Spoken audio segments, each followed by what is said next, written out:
Selamat datang kembali tuan-tuan dan nyonya-nyonya. Kita lanjutkan kembali kisah kehidupan Tuan Wira Darmadi yang jenius. Mohon dibantu subscribe yang belum subscribe ya. Untuk yang sudah dukung channel ini terima kasih. Bab 980. Dusun Darmadi saat ini telah mengalami perubahan yang sangat pesat. Sebagian besar rumah telah menjadi bangunan wastu dengan arsitektur yang sangat indah dan kokoh. Jika tidak tahu tempat ini adalah sebuah dusun sebelumnya, orang-orang bahkan akan mengira tempat ini memang desa bagi orang kaya. Di tengah-tengah dusun Darmadi, berdiri sebuah villa yang sangat besar. Ini adalah tempat tinggal Wira. Saat ini di ruang bawah tanah yang luas, Wira sedang duduk di kursi pemimpin. Danu berdiri di belakangnya dan ketiga istrinya duduk di kedua sisinya. Di bawah kursi pemimpinnya, ada Biantara, Hasan, Putro, Mandra, Dodi, Suryadi, Mary, Jamal, dan Putu. Dalam waktu setahun, semangat mereka semakin berkobar. Bukan hanya itu, semua orang mulai memancarkan aura yang sangat bijaksana. Meski hanya 1 tahun yang berlalu, mereka semua bekerja keras dalam setahun penuh ini. Bicarakan satu-satu saja, mulai dari jaringan mata-mata Biantara, perintah Wira. Biantara juga tidak berbasa-basi, dia langsung melapor, jaringan mata-mata sudah sepenuhnya aktif. Pada dasarnya, seluruh wilayah besar sudah di bawah kendali kita. Selain dari wilayah besar, kita juga punya intel di Monoma, Agrel, dan bahkan kerajaan Soka. Jaringan mata-mata Biantara telah berkembang pesat dalam waktu 1 tahun. Kini organisasi itu sudah menjadi sebuah sistem yang terorganisir. Di bawah kepemimpinan Biantara, informasi terus mengalir dengan lancar dan memberikan umpan balik yang konsisten. Wira mengangguk puas mendengar hal tersebut. Yang paling penting adalah keluarga Barus, Juwanto, dan semua pejabat di pemerintahan juga harus diawasi. Jangan sampai ada informasi yang terlewatkan, mengerti? Mendengar perintah Wira, Biantara mengangguk. Tuan tenang saja, selesai membahas masalah jaringan mata-mata, Wira menatap ke arah Hasan. Wira telah menyerahkan teknik tinju militer milik Dirga padanya. Pada dasarnya, Hasan memang merupakan pasukan Dirga. Dirga juga pasti akan merasa senang jika melihat Hasan bisa mempelajari teknik ini. Pengawal rahasia sudah dibina. Dengan pasukan Zirah Hitam sebagai pemimpinnya, jumlah mereka ada ratusan orang. 100 orang ini adalah ahli yang hebat. Meski tidak berani mengatakan mereka adalah yang terhebat, setidaknya pesilat biasanya tidak akan bisa menang melawan mereka. Wira juga tidak melewatkan pemantauan dalam pelatihan rahasia Hasan. Meski peran mereka terlihat kecil saat ini, begitu ada kekacauan yang terjadi, mereka semua adalah pasukan yang sangat tangguh. Terutama jika harus menjalankan misi yang sulit, pasukan ini adalah kandidat yang paling cocok. Bagus sekali, ujar Wira dengan puas. Selanjutnya, dia melihat ke arah Mary. Mary tidak berbicara, dia membiarkan Putu yang melapor. Tuan, perampok di 3 provinsi itu sudah dikumpulkan, semuanya berada di bawah kepemimpinan Ngarai Naga Biru. Totalnya ada 40.000 orang. Meski 40.000 orang itu tersebar di berbagai penjuru, mereka tetap akan bisa berkumpul dalam waktu singkat hanya dengan satu perintah. Bukan hanya itu, sesuai perintah Tuan Wira, kami sudah mulai mengajari mereka strategi perang. Kalau benar-benar harus berperang, mereka bukan lagi perampok biasa. Pasukan yang dilatih Putu ini adalah pasukan besar. Jumlah 40.000 orang mungkin terlihat sedikit, tetapi sudah cukup untuk memastikan keamanan mereka sendiri. Apalagi, 40.000 pasukan Putu tidak akan kalah jika harus berhadapan dengan ratusan ribu pasukan. Sebab, Wira masih punya Suryadi. Paman, bagaimana keadaan di tempatmu? Tanya Wira. Suryadi langsung melapor, dalam setahun ini, kita sudah menghabiskan banyak uang untuk membuat semua senjata yang diperlukan. Selain dari pedang dan panah yang ditempa sesuai dengan keterampilan pembuatan pedang Treksa, masih ada zirah dan perlengkapan lainnya yang cukup. Untuk 40.000 orang. Untuk senapan, perlengkapan kita cukup untuk 1.000 orang. Kita memang punya banyak granat, tapi kalau harus diberikan masing-masing 10 buah granat, persediaan kita hanya cukup untuk 1.000 orang. Selain itu, busur panah dan lainnya, cukup untuk 40.000 orang. Bab 981. Wira merasa sangat gembira. Dia menghasilkan begitu banyak uang memang untuk memperkuat pasukannya. Kini, pasukannya yang terdiri dari 40.000 orang tidak mungkin kalah dari pasukan manapun. Adapun pistol dan granat itu, keduanya bukan berasal dari dunia ini, tentu saja cukup untuk mereka gunakan karena sudah diproduksi begitu banyak. Begitu pertempuran dimulai, semua orang mungkin akan tercengang melihat kehebatan kedua senjata itu. Bagus sekali. Seusai berbicara, Wira menatap ketiga wanita itu. Mereka masing-masing bertanggung jawab atas bisnis di suatu provinsi. Wulan bertanggung jawab atas markas di Provinsi Lowala sehingga bebannya tentu lebih besar. Dia bukan hanya harus memastikan bisnis berjalan dengan lancar, tetapi juga mengirimkan barang yang cukup ke Provinsi Yolas dan Provinsi Artana. Semuanya aman-aman saja, penjualan berjalan lancar seperti biasa, ucap Wulan. Dian turut berkata, Provinsi Artana juga sama, bisnis kita sudah memonopoli wilayah mereka. Baik produk kita, produk lokal, ataupun produk asing, semua ada di tangan kita. Dewina juga berujar, keadaan di Provinsi Yolas juga begitu. Tapi, karena terjadi banjir di awal tahun, sepertiga pendapatan digunakan untuk bantuan bencana. Hanya saja, semua sudah berangsur pulih sekarang. Mendengar ini, Wira merasa sangat puas. Dia menyahut, kalian memang hebat. Kini, Dusun Darmadi sudah setara dengan keluarga kaya manapun. Kalau terjadi kekacauan, Dusun Darmadi tetap akan aman. Saat ini, Biantara tiba-tiba melaporkan, Tuan, ada berita rahasia dari Kerajaan Agrel. Katanya, Ibu Suri sakit parah dan belum diketahui penyakitnya sampai sekarang. Begitu ucapan ini dilontarkan, Wira termangu sesaat sebelum membalas, mungkin pangeran di sana sudah nggak sabar untuk merebut tahta. Atau Ibu Suri yang sedang memancing umpan. Kalian harus terus mengawasinya. Biantara pun mengiyakan. Wira selalu berwaspada dari Kerajaan Agrel. Senia memang tidak melawan dirinya, tetapi melawan seluruh Kerajaan Nuala. Mereka sedang menunggu peluang, lebih tepatnya menunggu terjadinya perselisihan internal di Kerajaan Nuala. Begitu terjadi perselisihan, Kerajaan Agrel tidak mungkin melewatkan kesempatan langka seperti ini. Lagi pula, mereka memang sudah lama mengincar Kerajaan Nuala. Kerajaan Nuala memiliki letak geografis terbaik, wilayah yang tak terbatas, tanah yang subur, sumber daya mineral yang kaya. Jelas, negara perbatasan lain tidak bisa dibandingkan dengan semua aspek ini. Itu sebabnya, mereka sudah lama ingin menyerang. Apalagi Kerajaan Nuala mulai kacau, jadi nggak mungkin mereka melewatkannya begitu saja. Kuharap ini hanya masalah internal Kerajaan Agrel, ujar Wira yang menghela napas. Meskipun para menteri masih menentang Ratu Jihan, semua ini terjadi karena keluarga Juwanto. Ratu Jihan juga sedang menyingkirkan orang-orang yang menentangnya, tetapi dia baru memimpin selama setahun, mana mungkin punya kemampuan sehebat itu. Hanya saja, Ratu Jihan tidak terburu-buru. Bagaimanapun, makin lama, dia akan makin diuntungkan. Jika bisa ditunda sampai 10 atau 20 tahun, dunia akan bersatu kembali setelah raja baru naik tahta, tidak ada terjadi masalah apapun lagi. Namun, ini hanya pemikiran Ratu Jihan. Keluarga Juwanto tidak mungkin memberinya waktu selama itu. Saat ini, di kediaman keluarga Juwanto, Kumar sedang duduk di ruang kerjanya dengan mata terpejam. Tangannya mengetuk meja, seperti sedang menunggu sesuatu yang penting dengan sabar. Bab 982. Tidak berselang lama, Kumar memicingkan matanya. Terlihat harapan pada sorot matanya. Baru-baru ini, seorang bawahan masuk dengan membawa seekor merpati. Kumar segera mengambil merpati tersebut, lalu tersenyum. Dia berucap dengan tidak acuh dan raut wajah dingin, akhirnya datang juga. Kalau begitu, jangan harap dunia ini bisa damai, terutama Wira. Kebencian Kumar terhadap Wira sangatlah besar. Dia akhirnya tahu siapa orang yang telah membantu Jihan. Ternyata, semua ini adalah ide Wira. Begitu mengetahui masalah ini, Kumar sangat murka. Hanya saja, dia tidak punya cara untuk melawan Wira waktu itu sehingga hanya bisa menahan diri. Selama setahun ini, Kumar tidak menganggur begitu saja. Setelah mencari bantuan sana-sini, dia pun menemukan cara untuk melawan.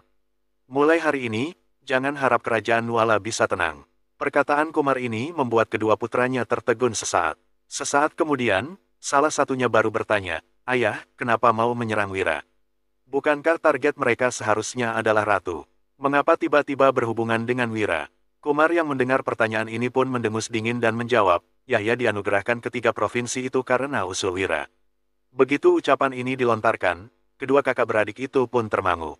Apa, ternyata Wira pelakunya, dasar brengsek. Keduanya sangat murka saat mengetahui kebenaran ini. Perbuatan Wira telah menunda rencana yang telah mereka susun dengan susah payah. Jadi, tidak heran jika mereka murka. Ayah, jadi apa rencanamu sekarang? Langsung bunuh saja dia, semua akan beres. Ketika mendengar perkataan kedua kakak beradik ini, Kumar pun tergelak dan menggelengkan kepala. Kalau semudah itu, mana mungkin aku menunggu begitu lama? Kalian harus ingat, membunuh orang gampang, tapi menyelesaikan masalah sulit. Kalau bisa keduanya, itu baru yang paling efektif. Kalian harus tahu, nyawa pria ini sangat bernilai. Jelas Kumar, sesudah mendengar penjelasan ini, kedua kakak beradik itu pun merasa agak bingung. Mereka tidak mengerti maksud Kumar. Sudahlah, kalian lihat saja nanti, ucap Kumar.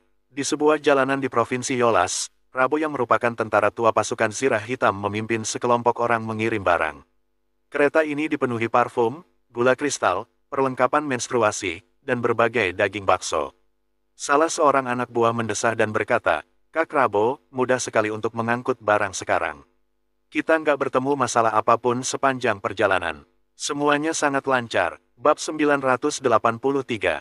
Wajah Rabo dipenuhi senyuman saat mendengar ini. Dia mengangguk sembari menyahut, "Hehe, kamu benar. Semua ini berkat Kak Wira." Setiap kali mengungkit Wira, ekspresi Rabo akan dipenuhi kekaguman. Dia memuji, Kak Wira punya pemikiran ke depan. Semua bandit di sini telah ditaklukkan olehnya, makanya semuanya aman. Anak buah di samping pun mengangguk, lalu berkata, "Benar, tapi bakso ini terlalu wangi. Aku sampai ngiler karena aromanya." "Hehe, kamu belum pernah coba, iya. Bakso sapi buatan Kak Wira benar-benar lesat," timpal Rabo. Ketika beberapa orang ini asyik mengobrol, tiba-tiba terdengar suara langkah kaki yang terburu-buru dari kejauhan. Selanjutnya, Rabo dan anak buahnya sontak dikepung oleh bandit berpakaian hitam dan bertopeng, sampai tidak ada jalan keluar. Rabo dan lainnya seketika tampak murung. Mereka memasang kuda-kuda, juga mengelilingi barang bawaan agar tidak dirampok oleh para bandit ini. Saat ini, seorang bandit yang memimpin tiba-tiba mengangkat golok di tangan untuk menunjuk Rabo. Dia mengancam, "Gunung ini adalah wilayahku. Kalau ingin lewat, tinggalkan barang kalian di sini." Ekspresi Rabo dipenuhi amarah. Dia menatap bandit itu sambil membentak, "Kamu tahu siapa kami?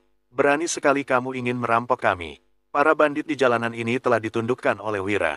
Apakah bandit-bandit ini bodoh? Berani sekali mereka menghalangi pengangkutan barang dari Wira. Bandit yang memimpin sontak tergelak. Kemudian, dia membalas dengan nada mengejek, "Justru aku merampok karena tahu siapa kalian." Rabo sungguh geram. Dia segera berteriak, "Suruh bos kalian keluar. Aku mau bertemu dengannya." Begitu mendengar teriakan ini, bandit yang memimpin itu tertawa terbahak-bahak. Dia melambaikan tangannya ke anak buah di belakang, lalu memerintahkan, "Bawa dia kemari." "Baik, bos." Dalam sekejap, sekelompok anak buah itu mengangkat keluar seorang pria dengan wajah babak belur.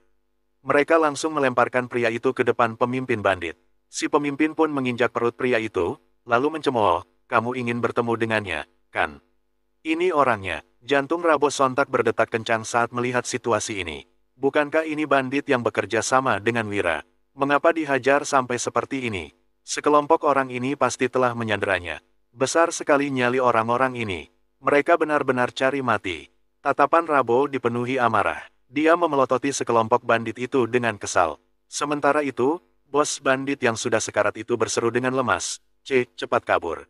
Semua bawahanku telah mati. Orang-orang ini ingin melawan Tuan Wira, kabur." Sebelum selesai berbicara, bos bandit itu sudah ditikam di bagian perut sampai darah menciprat kemana-mana.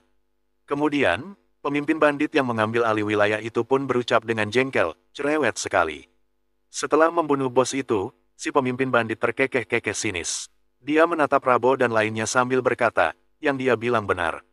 Kami datang untuk melawan Wira. Kalau kalian meninggalkan barang-barang itu, aku mungkin akan membiarkan kalian mati dengan jasad utuh."